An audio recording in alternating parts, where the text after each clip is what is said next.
Shalom and greetings everybody from Jerusalem. Jane, I know it's been a while since I made a video update, and of course that's because I'm on a medical leave of absence, but with the things that's going on, I felt like it was appropriate to give a short video update to all the people who care about me, who pray about me.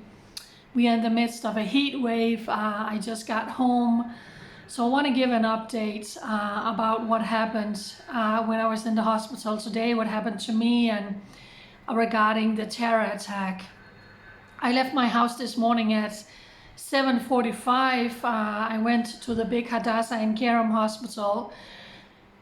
While I'm in the hospital, I start getting notifications on my phone, and when they came that rapidly, I always get the shiver and the horror running down my back, because I know there most likely has been a terror attack.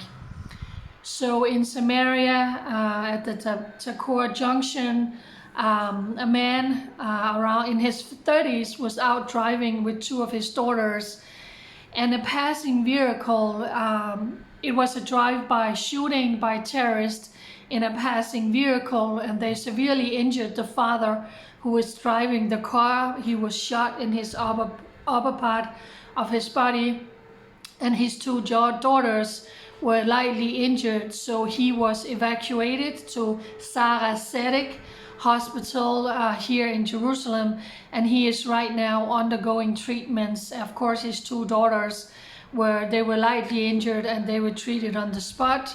So this is another Israeli family who is just out and about doing their own business and being heinously attacked in another horrific terror attack here in Israel. So if you just keep this father in your prayers, who is right now getting treated in the hospital. So like I said, I was in the hospital doing stuff when these breaking news came in with the terror attack. Let me just back up a little bit to give you some perspective to the people who is praying about me, who wanted the full update, and for the people who don't know about this, and I apologize for the noise outside. They're doing some constructions over here.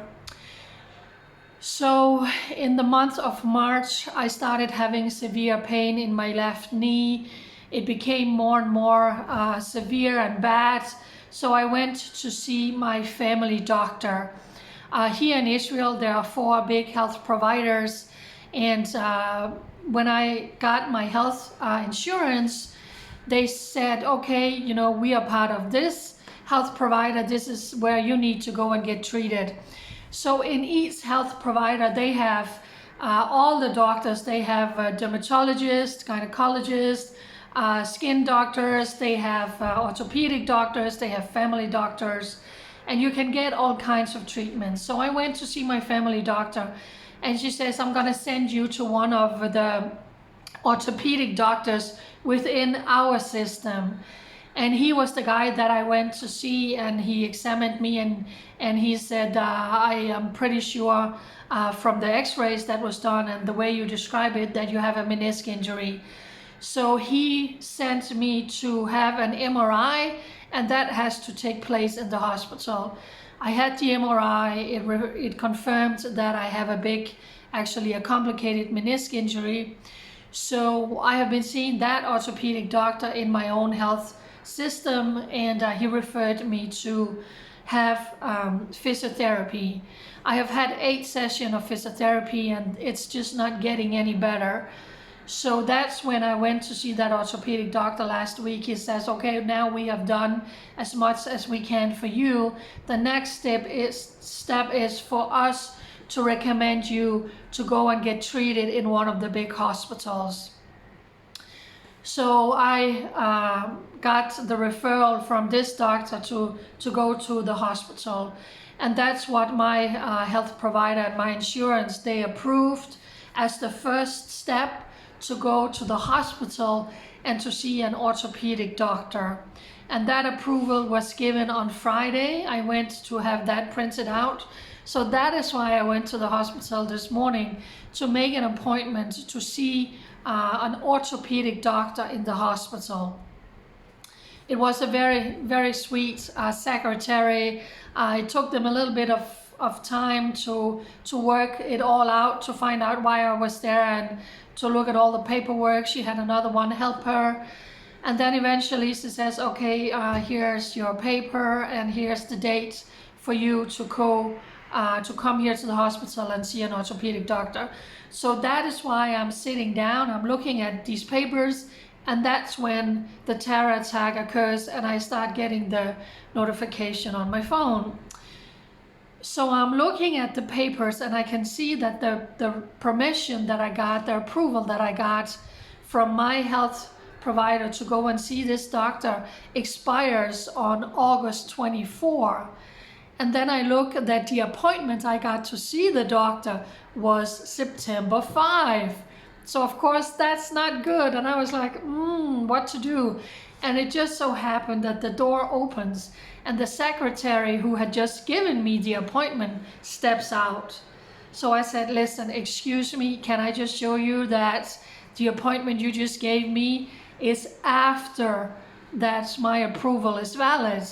And she was like, oh, so you need an appointment in August? Let me see what I can do.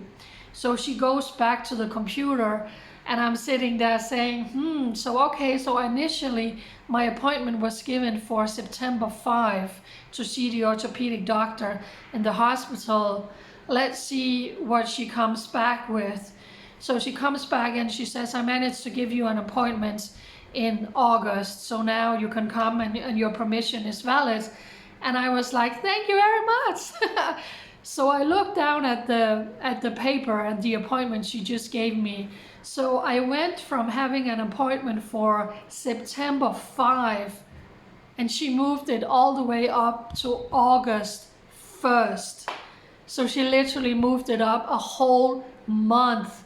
Glory, hallelujah. I'm very happy. I'm happy and I'm grateful. So now I have an appointment to go to Hadassah and Karam Hospital August 1st in the morning at 10 o'clock to go and see an orthopedic doctor. And he's going to examine my knee. He's going to look at the result of the MRI.